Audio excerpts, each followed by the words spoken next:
नमस्कार, मी सुद्धा महाराष्ट्र खबर न्यूज मध्ये आपलं सगळ्यांचं स्वागत। शिरूर तालुक्यातील कारेगाव मधून एक अत्यंत धक्कादायक बातमी समोर येत आहे। नगर पुणे महामार्गालगत असलेल्या एका लॉजिंग मध्ये सुरू असलेल्या हाय प्रोफाईल देह विक्री रॅकेटचा पोलिसांनी पर्दाफाश केला। पुणे ग्रामीण पोलिसांची दहशतवाद विरोधी शाखा म्हणजेच एटीएस आणि रांजणगाव पोलिसांनी संयुक्त कारवाई करत तब्बल 7 महिलांची या नरक यातनेतून सुटका केली आहे। कारेगाव येथील राजलक्ष्मी फर्निचर जवळ असलेल्या एका लॉजिंग मध्ये हा काळा धंदा सुरू असल्याची गोपनीय माहिती पोलिसांना मिळाली। माहिती मिळताच पोलीस उपाधीक्षक भूषण माने यांच्या मार्गदर्शनाखाली विशेष पथक तयार करण्यात आलं।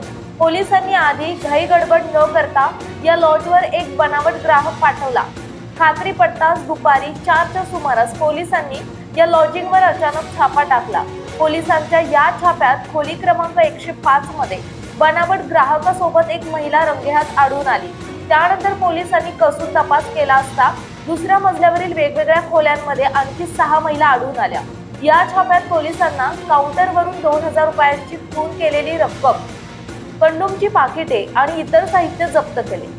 या प्रकरणी पोलीस अंमलदार ओंकार शिंदे यांच्या फिर्यादीवरून लॉज व्यवस्थापक लुकवर शेख आणि लॉज चालक बबलू साहू यांच्या विरोधात गुन्हा दाखल करण्यात आला असून व्यवस्थापकाला पोलिसांनी बेड्या ठोकल्यात।